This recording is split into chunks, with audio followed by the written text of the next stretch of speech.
ഈ പപ്പടവടയും കട്ടൻ ചായയും കഴിക്കുന്നതിന് മുമ്പ് നമുക്കൊരു പാട്ട് പാടിയാലോ? വേഷങ്ങൾ ജന്മങ്ങൾ, വേഷം മാറാൻ നിമിഷങ്ങൾ, നാം അറിയാതാടുകയാണീ ജീവിതവേഷം. നമ്മുടെ പപ്പടവും കടലമാവും റെഡി ആയിട്ടുണ്ട്. ഇനി നമ്മൾ അതിനകത്തേക്ക് അല്പം എള്ളിട്ട് കൊടുക്കുക കേട്ടോ.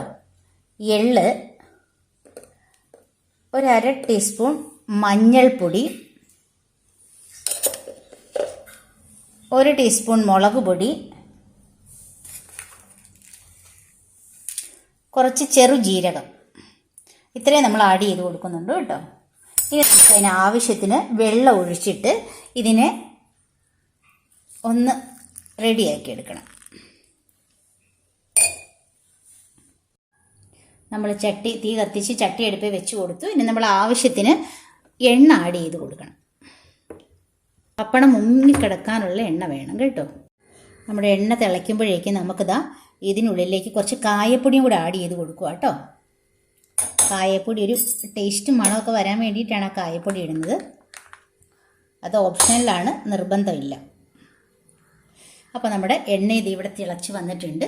നമുക്ക് ഇനി ഈ പപ്പടം എടുത്ത് മുക്കി എണ്ണയിലേക്ക് ഇടണം.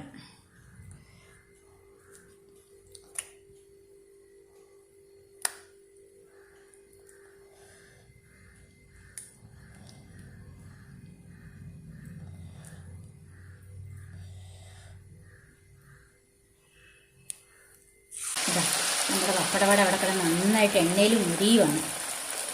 നമ്മൾ വൈകുന്നേരമൊക്കെ കുട്ടികൾക്ക് ഈ സ്നാക്സോ കൊടുക്കുമ്പോൾ മക്കൾക്ക് ഇങ്ങനെ കൊടുത്താൽ നമ്മൾ വെറുതെ കടയിൽ നിന്ന് വാങ്ങിയിട്ട് വറുത്ത് പൊരിച്ച് എണ്ണയിൽ പിന്നെയും വറുത്ത് നമ്മൾ കൊടുക്കണ്ടല്ലോ. അപ്പോൾ എല്ലാവരും ഈ പപ്പടവട ഒന്ന് ട്രൈ ചെയ്ത് നോക്കണം കേട്ടോ. ഇതുണ്ട്, നല്ല പൊങ്ങി റെഡി ആയിട്ട് വന്നിട്ടുണ്ട്. ഇതുണ്ടോ, കടയിൽ നിന്ന് വാങ്ങുന്ന അതേ കറക്റ്റ് ഇതിൽ വന്ന് കിട്ടിയേക്കുന്നതുണ്ടോ. നമുക്കൊന്ന് മറിച്ചിട്ട് കൊടുക്കാം ഇതിന്.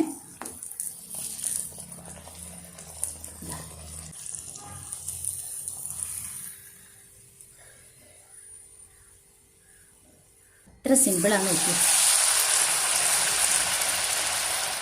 എല്ലാം തന്നെ ചുട്ട് കഴിഞ്ഞു കേട്ടോ. ഇത് കഴിയട്ടെ, അപ്പോൾ എല്ലാം കാണിച്ചു തരാം. നമ്മുടെ പപ്പടവട ഇവിടെ റെഡി ആയിട്ടുണ്ട്. പപ്പടവടയും പപ്പടവടയ്ക്ക് ഏറ്റവും നല്ലത് കട്ടൻ ചായയാണ് കേട്ടോ. കട്ടൻ ചായ കോമ്പിനേഷൻ. അപ്പോൾ എല്ലാവരും ഇത് ട്രൈ ചെയ്ത് നോക്കണം. സബ്സ്ക്രൈബ് ചെയ്യണം, ലൈക്ക് ചെയ്യണം, ഷെയർ ചെയ്യണം.